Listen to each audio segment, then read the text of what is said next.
Jack Lloyd, where philosophy matters.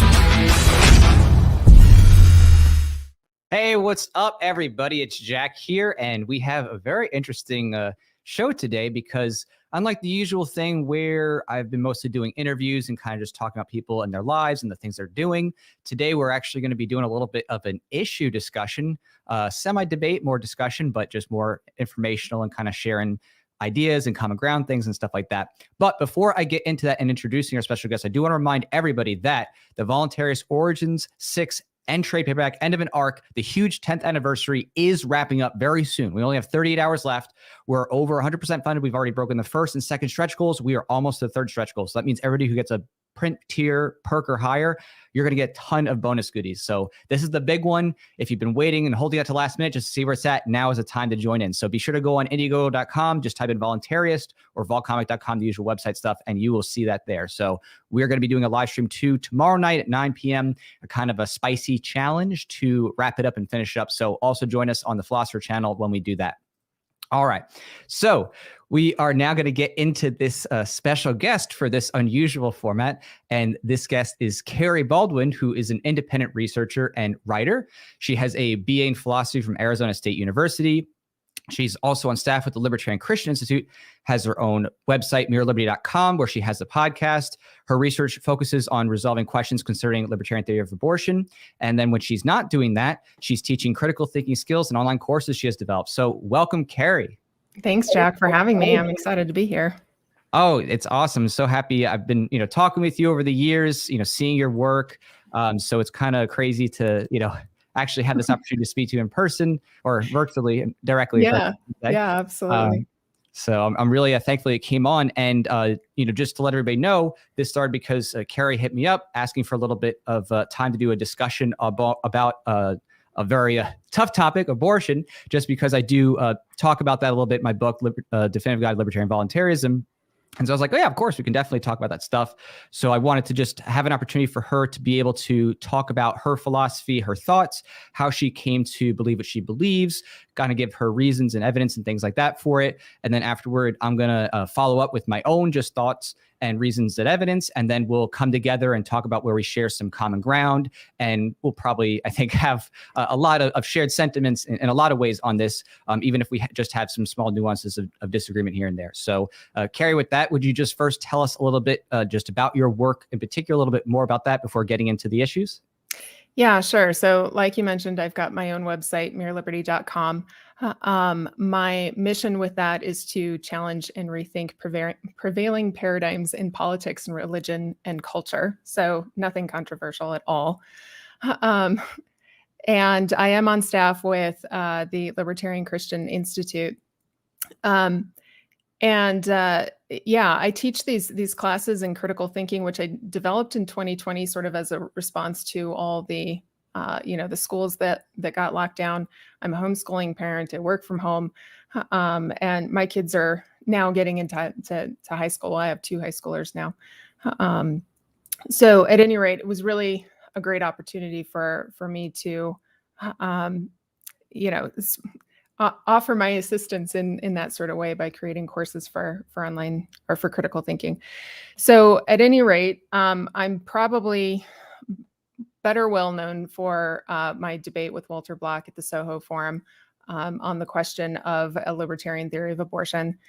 And I offered a Rothbardian defense of what I call fetal self-ownership, the idea that a fetus does have self-ownership as a rights-bearing individual and so therefore should not be aggressed against.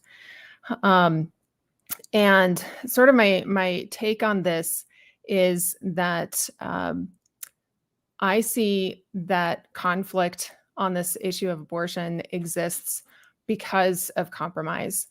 Democrats or pro-choicers from the conventional side of this debate tend to compromise fetal rights in favor of the woman, and Republicans or conservative pro-lifers tend to compromise the rights of the woman in favor of the fetus. And I think that's no way to go about trying to actually resolve this question. So my view is to try to actually absolutize these rights. and clear up the issue and resolve it. And that was certainly Rothbard's intent with articulating human rights in terms of property rights, was to absolutize it. I think he's right that we can clear this up. But by and large, I'd say libertarian thinkers haven't been able to resolve the issue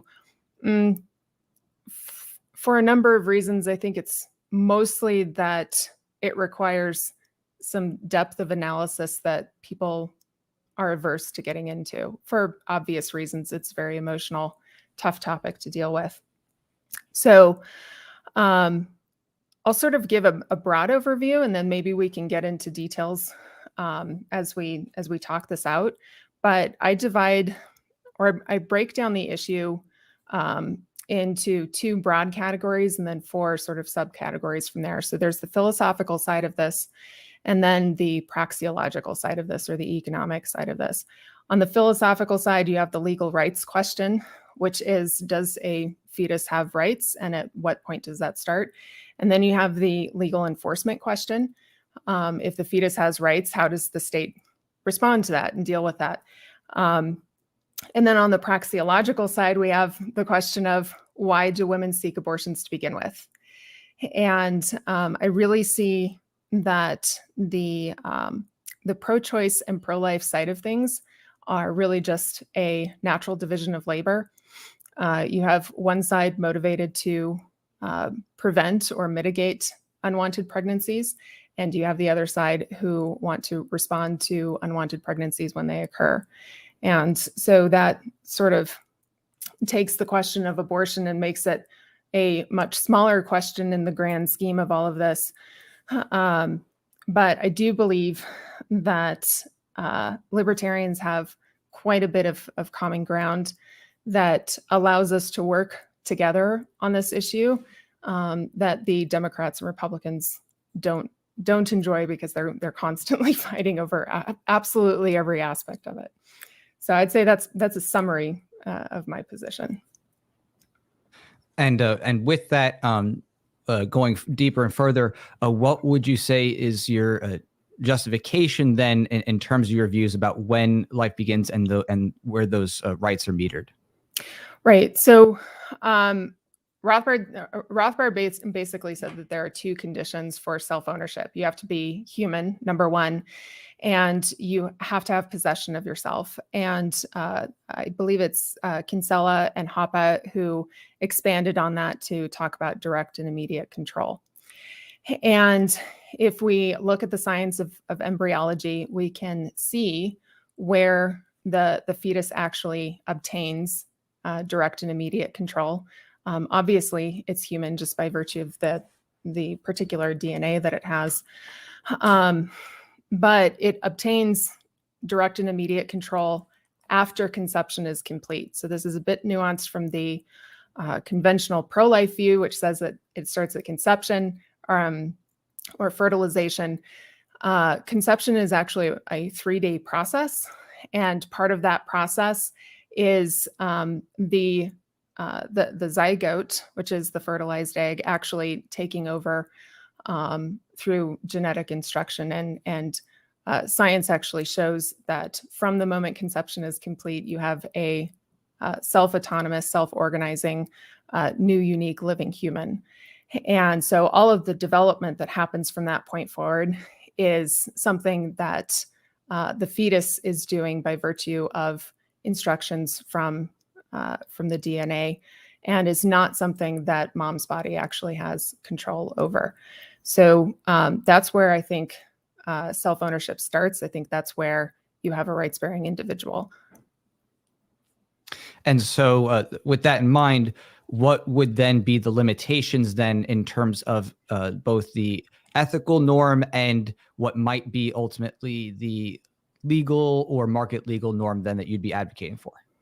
Yeah, so I think from a legal perspective, the legal perspective is this: if you have a self-owner, they have a right to not be aggressed against, and abortion is very clearly an act of aggression. There is another question that is involved in that, which is, does the woman have an obligation to provide life support? And I think that's a valid question. And I would say that since life support is inextricably bound to non-aggression against the fetus, there is a natural obligation to provide life support, at least to the point where the mother can free herself from that.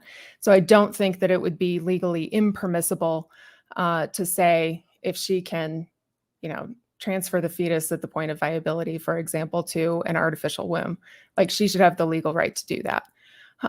Where medical technology would allow her to sort of emancipate her obligation to the fetus without aggressing against it, I think that should be legally legitimate. The moral question is a little bit different. I don't think that it enters into the libertarian philosophy per se, except to say it's immoral to initiate force against another person, and that's about it. As far as anything beyond that, the ethical question of should a woman carry to full term, that's a question that we can debate, but is sort of outside the legal realm. And just to clarify, when you say natural duty, is that you're saying that the duty for a mother to provide for the child, at least, in her bodily resources, the reason that is the cause reason is just nature. It's just natural, and therefore. Yeah. In fact, if I'm right about this, and of course this alludes to the possibility of natural positive rights, but if I'm right about this, then it actually explains why the government cannot create positive rights.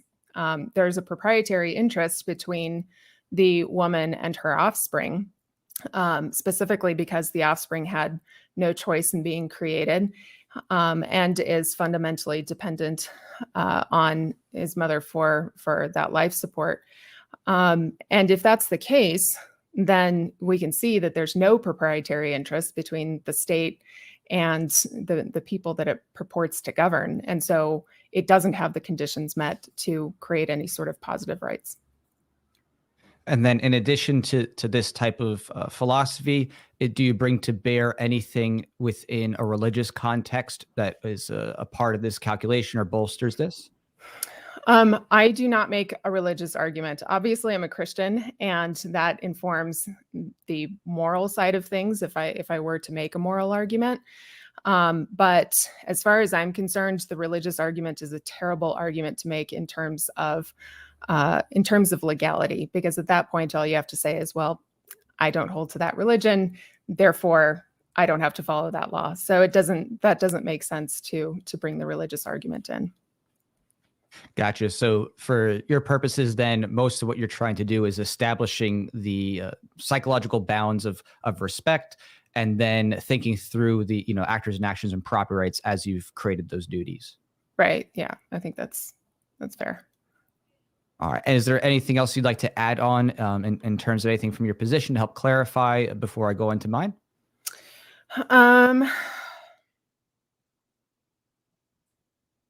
I think that's essentially it. I mean, there are some implications that sort of go beyond this, like how does property rights work when you have one person living inside of another, right?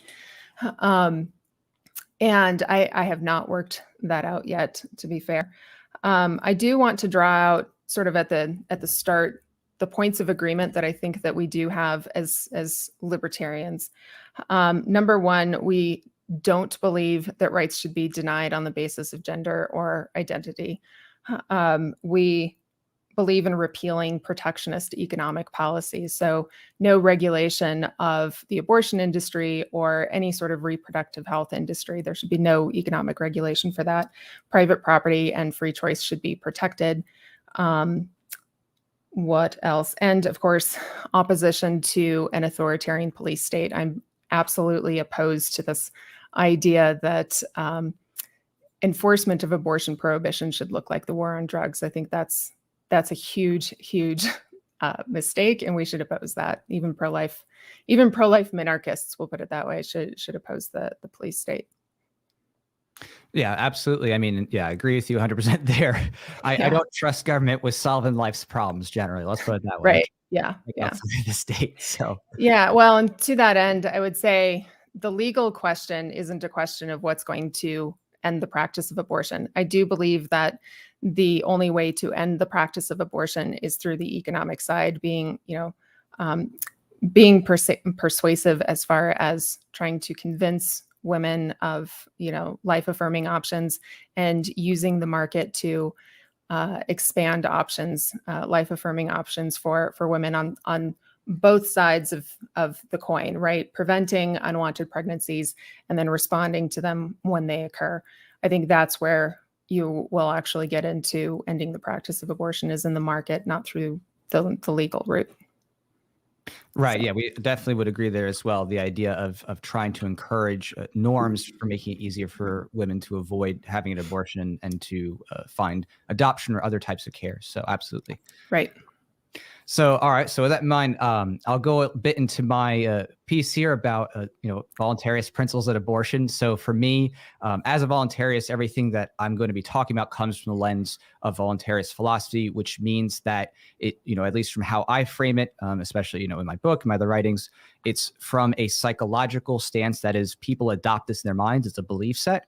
These types of principles are not self-enacting. So you won't be struck with lightning because you decide to have an abortion. You won't be struck with lightning because you decide to murder, right? You don't just die automatically because you do something that you might consider ethically or morally bad based on whatever code you have. It's always about humans and their physical actions and their attitudes towards others. So when I talk about developing rights and thinking about these constructs, I'm saying, what are people developing in their minds, the thought process, and how are they respecting the physical bodies and properties of others? And so when we're talking about abortion, obviously we're going to be dealing with multiple living people. And I take the absolutist position that at the point of conception, that is a fully formed human being. That is when all the genetic information's there, and that's when cellular division begins. So it's the most favorable light possible, when talking about this. I just like to make sure that it's completely steel-manned in that sense. So the thing is, though, we have to actually look at the situation from that inception to think through and walk through the specifics of the property rights.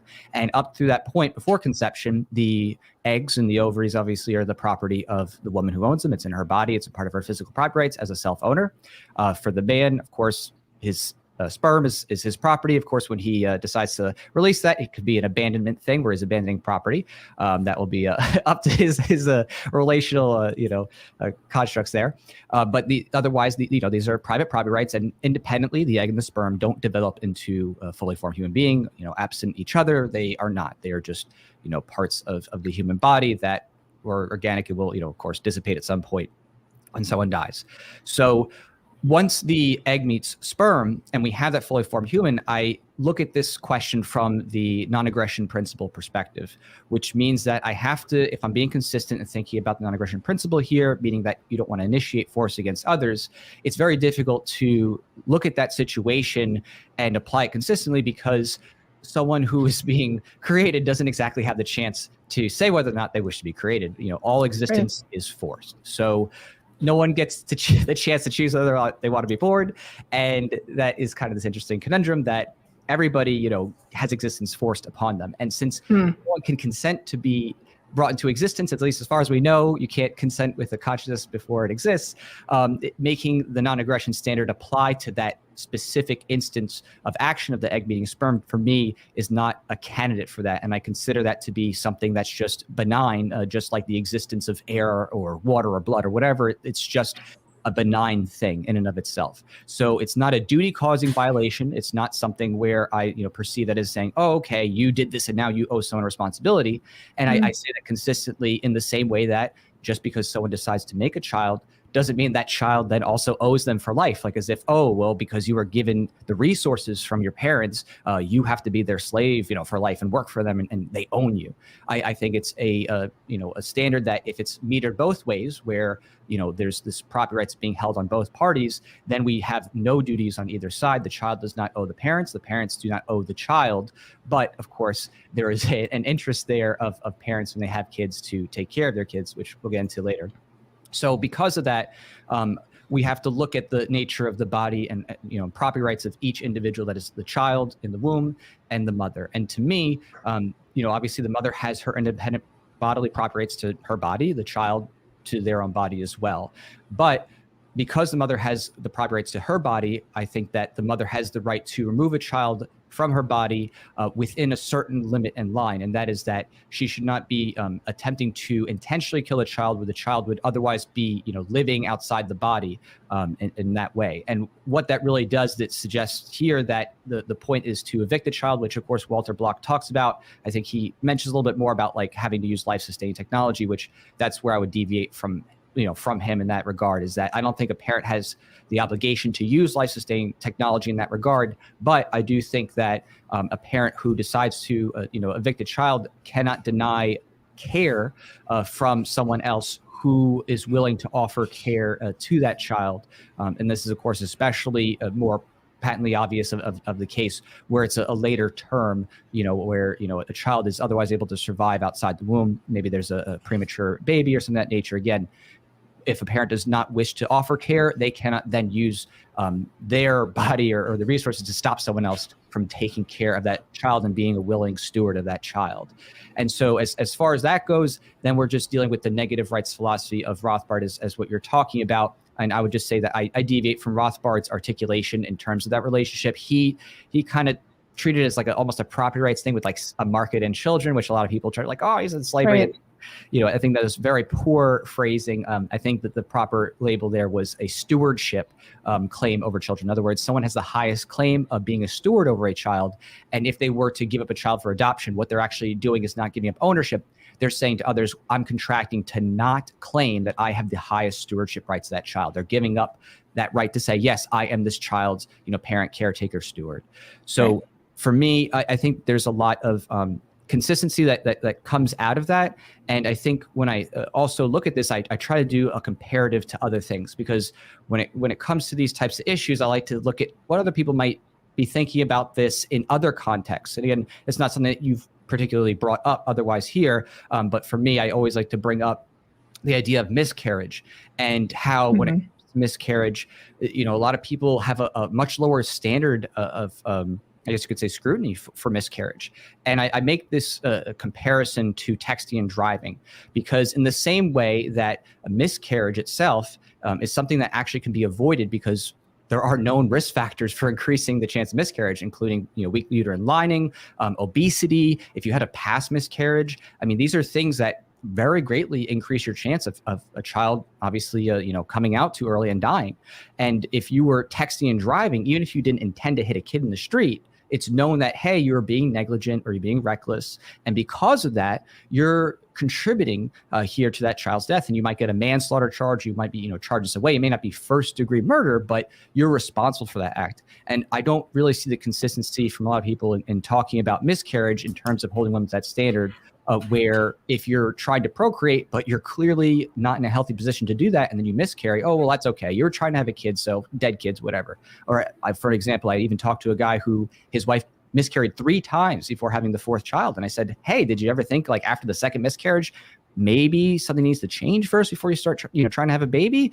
Because, in any other circumstance, if you're like, I'm going to go, get some ice cream, and you drive out and you kill a kid and you're like, oh, whoops, well, I didn't get ice cream today. I killed a kid by accident. Let me go back. And then you drive again, you kill another kid. And you're like, I'm not making it out to ice cream today. Let me try again. And you kill another kid. It'd be ridiculous, right? It'd be so patently obvious. But in the miscarriage case, people have a downplayed standard for that. And I just don't see that as being a consistent application of giving full personhood to a child, in the womb. If you're actually going to, say it to that extent, you would say, well, obviously in any other context, if you're doing something that would be negligent or reckless, that would lead to a child's death, post, natal, when they're born, how would that same standard not apply, prenatally in terms of your health and lifestyle choices and your known risk factors with genetic issues or other types of things that are going on, down there with known risk factors. So I like to think about that as well and say, hey, are you being consistent in holding this personhood standard all the way down? In as much as you would say, yeah, if you hit a kid and you were texting, it doesn't matter that you said, well, I didn't mean to hit the kid, right? You were engaged in negligent or reckless behavior, and that, caused a death, and you're held responsible. So I'd like to, get people to think on that level, as well, just because it's such an important thing to have. If we're going to really say and hold down to philosophical legal norm that this is a person, then you want to give that full personhood in any context and be consistent. So, and there's sometimes people will say well, but if you're gonna have a kid be in the womb and they're they're being cut off from the blood, the mother's got to continue to give the child resources. And I say again, if you're removing a child and they're being evicted in this case and being cut off from the nuchal cord, that's the woman's nuchal cord. She has the property right to cut off her blood flow. Otherwise, it's saying that the child has a higher property right to the mother's bodily resources. So I try just, again, focus on the property rights. I focus on the comparatives and things like that. And all that to say too, that I don't personally admire abortion. I think it's terrible. I'd love to see it go to zero. But on that note, I focus on it from the perspective of doing that through more social market norms over the government. And then I do also touch on this really quick too, because a lot of times when I deal with this issue, I sometimes get the question of, the religious side, because it does come into play. And so, I often will ask, do aborted babies go to heaven? And, if there's some serious philosophical issues here, because if all aborted babies do go to heaven, then the thing to do would be to abort all babies, because then you guarantee that they go to heaven, and that's eternal as opposed to temporal. And you want to make sure that they can't reject God. If you say, no, they don't go to heaven, well, then you have a God who sends kids to hell before they can even choose him to, choose to reject. And then if you say, well, God chooses them, some do, some don't, well, then you have predestination like a Calvinist, and then free will is an illusion. So I think that the whole question of the philosophical question of aborted babies going to heaven really highlights some serious issues in that realm, in terms of thinking through what that would actually mean if we keep going through. And then I also bring it a little bit, because again, it's very common to tie the abortion with the religious side. In terms of at least the Old Testament, the number of times that the God of the Bible kills children is just incredibly large. Going even from Numbers 5:11 to 21, where unfaithful wives are tested with a cursed water sacrifice, and if they were unfaithful, their bodies would miscarry. So God, would basically have their child die if they were considered unfaithful in a priest holding water with a ceremony of a sacrifice. You have 2 Samuel 12:15 and 18, where God gave David and Bathsheba's child a deadly illness because he cheated with her, essentially because she was married to Uriah. So God killed the baby there. In 1 Samuel 15:1-3, God commanded Saul to murder children and infants.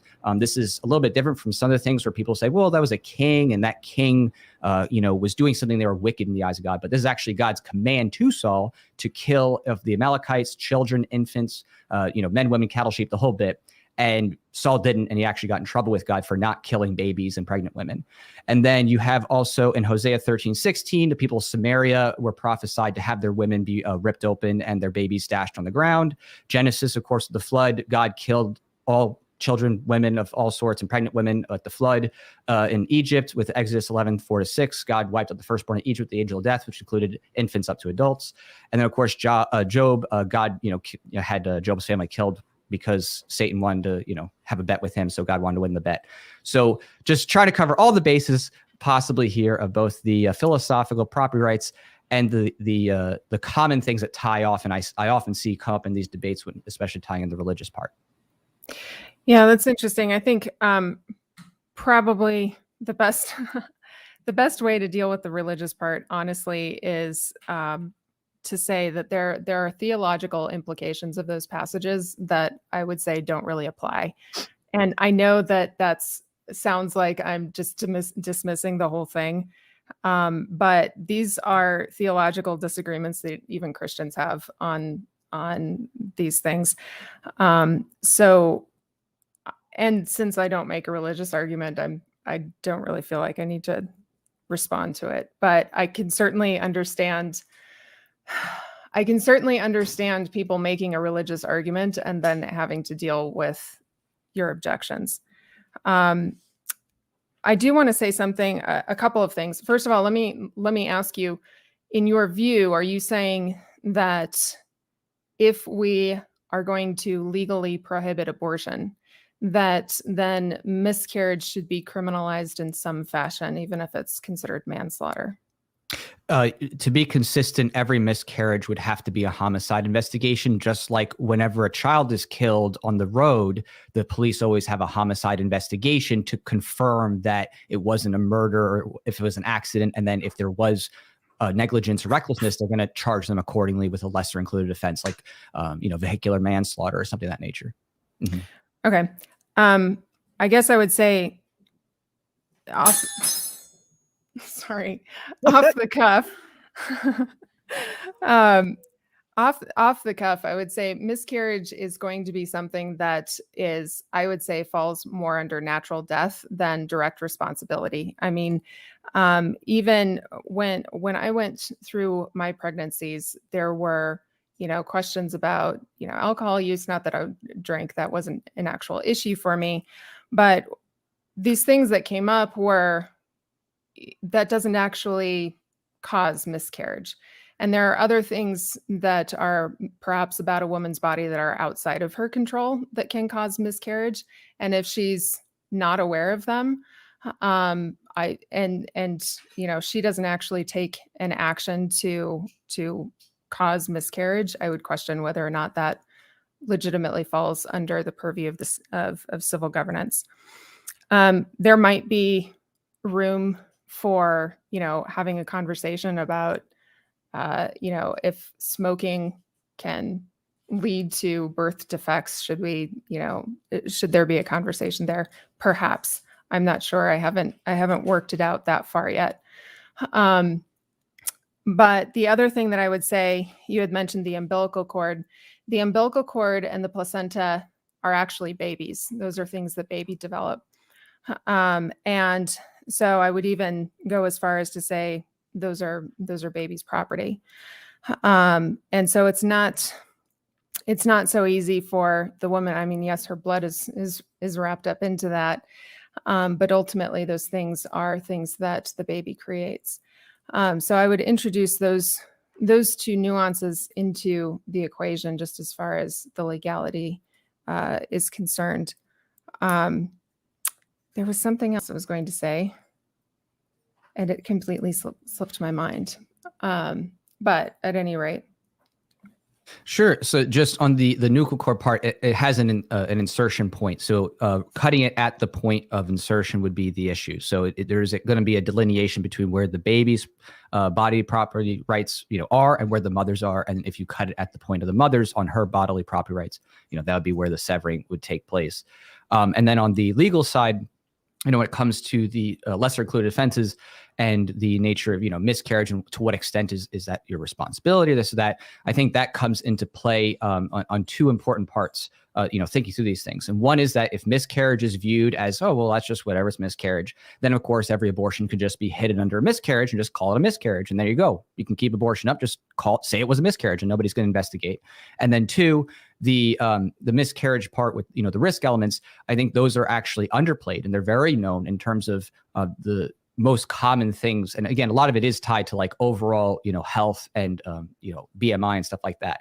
So, there's an empirical physical aspect that's pretty, telltale about your risk in doing such things where you're going to increase that chance of a miscarriage happening. So for me, those are just things that, again, just with any other activity, there's going to be known risks. There's things that are on the individual responsibility for being like, oh, okay, before I do something, I need to be aware of those risks of personal responsibility before engaging in it. Just like, if you can't say, well, I didn't know that texting and driving was going to kill this kid. There's a certain point where you're going to be held responsible. And I just don't see that as being consistently held in the same way that a child would be treated who is, killed, but they're outside the womb, they're 5 or 10 years old, and someone's negligence or recklessness kills them. No one says that, well, they didn't intend it, or they're only partly responsible. Come on. So, I think that to have a consistent standard, you would have to hold that type of a positive duty all the way through and actually hold women accountable and say, do not procreate unless you're actually healthy enough to do so, because otherwise you're going to kill kids. Well, I would say the non-aggression principle is about taking, opposing an initiation of force against another rights-bearing individual.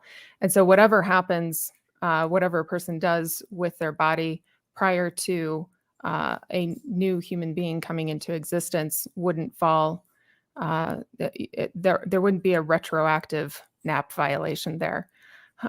So I would disagree with that. And as far as the difference between miscarriage and abortion, the difference between that is the initiation of force. You're actively taking a pill or having a procedure that is intended to violate the life of the fetus. And so I think that that properly falls under an act of aggression, whereas miscarriage is not. That's sort of the difference between the harm principle versus the non-aggression principle, right? And the harm principle isn't in view when we're talking about non-aggression. So for me, non-aggression applies to any infringement upon the body or property of another. So intent actually doesn't matter in terms of those things. Someone who accidentally trips and hits into somebody, the person who trips into the other, the person has the right to push them off themselves or to defend themselves against a tripping person, even if they didn't actually intend to trip and fall.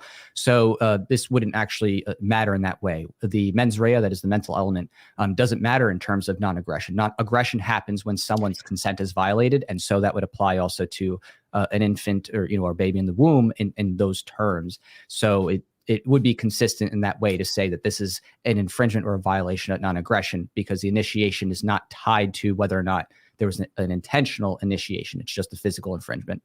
But the action, when there's a miscarriage, there's not necessarily an action that is taken by the woman to miscarry. That's what I'm saying. It's not about intent. It's that she's not initiating a violent act against the fetus. Somebody who's tripping on you may be accidentally doing so, but it is still an action that is that is taken against you in some fashion, even if there is no mens rea. So I think that there's a nuance there that draws a distinction between miscarriage and abortion. I think it would be difficult to hold that standard effort. It's already been foreclosed that you believe that there's a duty to give a child bodily nutrients. So you've already had a positive duty that the child has to be given blood and the nutrients from the mother, and that she has to sustain herself in a way that keeps the child alive. She can't starve herself to the point of miscarriage. She can't ingest something that would cause a miscarriage. So we're already precluded on that idea, given that if we're assuming your premise, we already are having the mother have a duty to that. So if she's otherwise acting in unhealthy ways that cause the miscarriage, whether that was taking a Plan B or just eating too much ice cream, they're both going to be factors that go into the causal relationship of having the miscarriage in the first place. If you can demonstrate a causal connection, there might be grounds for that. But I'm saying that miscarriage is not always connected to a direct action that a woman takes, and you can't make a causal connection. I would just simply disagree with that, and I can pull up the research specifically on miscarriages and what causes those things, including from March of Dimes.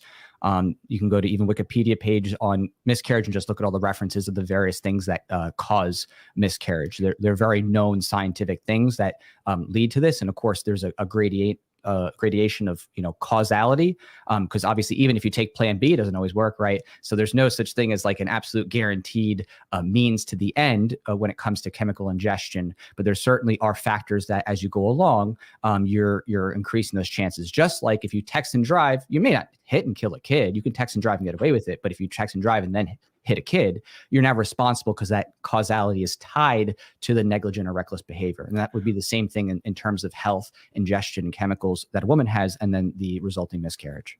Right. I'm saying that in a court situation, you would have to demonstrate the causal connection by evidence in that particular situation.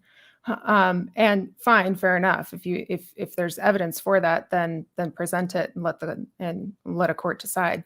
I will say something about Plan B, though. Plan B is not an abortifacient. It does not cause abortion. What it does is it attempts to prevent ovulation. And if it doesn't succeed in that, then there's not a negative effect on the fetus. So I'll just point that out.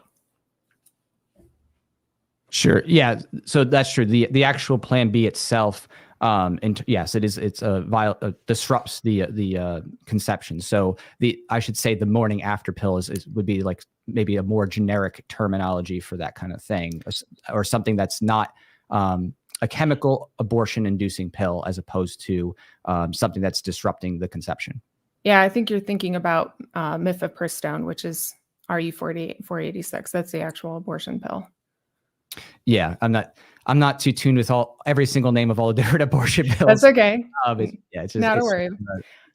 Chemically induced abortion at post-conception. So just to be accurate with the terms. Okay, fair enough. So yeah. So yeah, all in all, it's to me, that's just, where that kind of lies there, is that I just, I'm thinking about the things in the comparatives. I think about the responsibility if someone holds that standard. But just for me, I just come at it from a negative rights, standard, and equally hold parents not having a duty, children not having a duty, just having a stewardship trust relationship, but that parents, of course, should not intentionally go in, like, the late term stuff with vacuums and scissors kind of thing. I think that's, unethical, and, that obviously should be avoided, and, adoption sought out at that point. So. Right. All right. So there's our disagreement. You want to talk about where we agree? Sure. Sounds fun. All right. So the points of our agreement have to do with economics, I would say, right? Definitely. So no regulation on the abortion industry, no regulation on reproductive rights industry. Those are things that I think are important for calling out, especially given that libertarians right now are actually trying to make active change in the United States, electorally, but also philosophically. And I think it's important to draw this out so that people can see there's a data point that the conventional debate likes to point to, and both sides point to it and offer their distortion of it. And that is the fact that a majority of Americans support for first trimester abortions. So the pro-choice side says, oh, well, this means that Americans are by and large pro-choice. The pro-life side says, no, Americans are by and large in favor of limitations on abortion. I think that the libertarian view of this is to recognize that most Americans, the majority of Americans, are in a gray area where they recognize the conflict on this. And libertarians have a unique opportunity to actually talk about how we would respond with the market in order to resolve that problem, whether you're pro-choice or pro-life. So I want to know what your thoughts are on that. Should we, as libertarians, actually emphasize our common ground despite our disagreements in order to move that philosophy forward? Oh, absolutely. Yeah. I mean, for me, most of what I focus on too is just getting the government out of the way, because a big part of what incentivizes a lot of the abortions in the first place is the government funding these things. So it's taking money from everybody and then funding groups like, Planned Parenthood to the tunes of hundreds of millions of dollars, across various state governments and the federal government. And then you also have how the government's, welfare state apparatus continues to make it harder and harder for families to get by and to take care of their needs, and so on and so forth. And so from what I've seen, there's quite a few issues underpinning the abortion situation that, is tied to a lot of government action. And of course, historically, the abortion push, especially with Planned Parenthood and Sanger, what came from, racial bents, and a lot of it is, eugenics meant to, particularly eradicate certain races. So for me, I'd like to just emphasize that, the best solution is that people are just wise in their sexual activity choices and don't take it lightly, and find ways to avoid abortion in the first place. And I also try to remind people that a big part of the stress factors here is the two-parent household situation, and that the more the government has attacked the stability of two-parent households, whether it's financially and economically or directly through the war on drugs and attacking Black families, because there's a lot of things that happen there. It's meant to make it so that it just seems untenable to have kids and to be able to survive. So I think removing a lot of the government malfeasance is going to drastically reduce the number of abortions had in the first place, which is a pretty big deal. Yeah, the primary reasons why women seek abortion to begin with are poverty and bad relationships, and they do certainly. I think it's demonstrable that the government perpetuates poverty, even through welfare programs, which are intended to help. Certainly through inflation, that's not helping. And then on the other side, you also have. I mean, not only do you have this authoritarian police state where rights of the accused aren't recognized, which is a huge problem, and you do have public education, which is not actually, they want to teach sex education, but they don't want to teach anybody what gaslighting is or how to spot toxic relationships.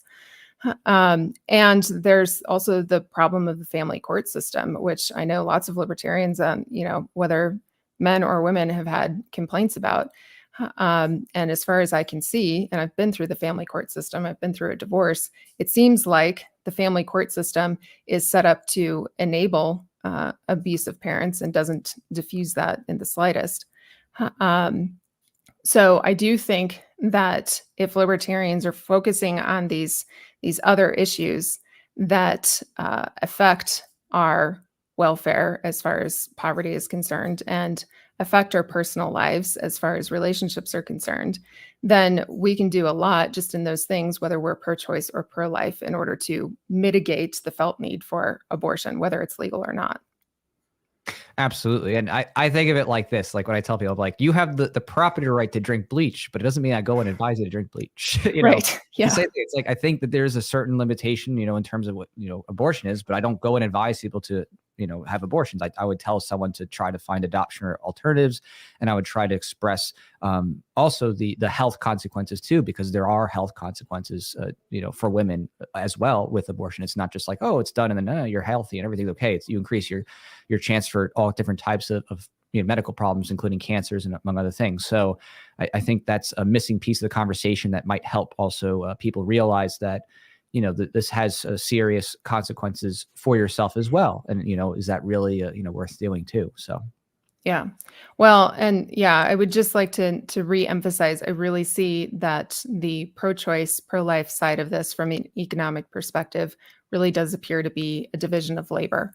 And there are motivations to try to prevent and mitigate unwanted pregnancy. And I think that's legitimate. And certainly I think that they should emphasize life-affirming options and de-emphasize abortive options. And, on the flip side are the pro-lifers who want to respond, provide products and services which respond well when unwanted pregnancy occurs, because we can't actually, I don't think we can rid ourselves of unwantedness, right? The fact that a woman has agency and has an ability to make a decision about what she wants to do with her body and whether she wants to have kids or not is a legitimate thing that we don't need to deny. We don't need to say, let's get rid of unwantedness. So yeah, I think I want to emphasize those points because we have an opportunity here. Democrats and Republicans have been fighting and have made the issue quite intractable. And libertarians have a great deal of common ground. And even though we have our disagreement, we both agree that there's a number of things that can be done to get the government out of the way and have a positive effect that both sides want to see. Yeah, 100% agree. I definitely think that the goal here, of course, is to try to think about how we can maximize those peaceful interactions, including with the unborn. And I think that the government part of the problem is such a significant one, and people don't really realize to what extent it is, that when they take the time to actually look at the numbers, especially when it comes to government funding and to government violence and programs, and they really go through that all, I think it becomes much more apparent that is the root problem here, that in many ways, once those things are abated, it's going to be much easier to facilitate helping women either avoid being pregnant if they don't actually want to be, or finding solutions for their children to be adopted or taken care of. So I think that to me is a much more peaceable outcome, and that's what I personally advocate for and try to promote as on a personal level. So yeah, very good. Agreed. So did you have any other things that you'd like to mention in terms of your work or ideas where people can follow up with you? Well, I guess I would just say, if you want to follow my work, I am continuing to work this stuff out, and I will even work at that miscarriage argument you've got there, Jack. So if you want to follow my work, you can find it all at MereLiberty.com. I do also have monthly memberships if you want to support, with new critical thinking lessons coming for monthly members. So you can find all of that, like I said, at MereLiberty.com. You can follow me on Facebook or Twitter. Yeah, that's about it. And do you have any other speaking engagements or events you're coming up to this upcoming year? Oh, I will be at Freedom Fest with LCI, and we do have a breakout session. And we'll be talking. Well, somebody's going to ask me the question. So this will probably come up at Freedom Fest, even though our breakout session is much more broad. Awesome.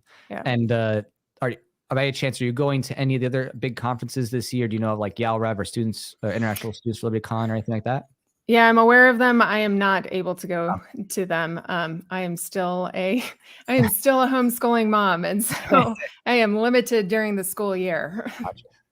Well, I appreciate you, Kerry. I appreciate you, homeschooling and helping your kids get out of the status nonsense paradigm and helping educate others on critical thinking skills. I think that's great. I really value those things and try to promote philosophy in everything I do. So it's a big part of my life. So I appreciate people who are out there helping people think and challenging people with ideas that is so sorely missing from education, Right. in the mainstream. So it's kind of sad that's something that's like only, rarely ever done if maybe you're in a very elite level class or school. And when it's really something that is important for everybody to actually have a chance to like flesh out ideas and have Socratic dialogue. So thank you so much for doing that.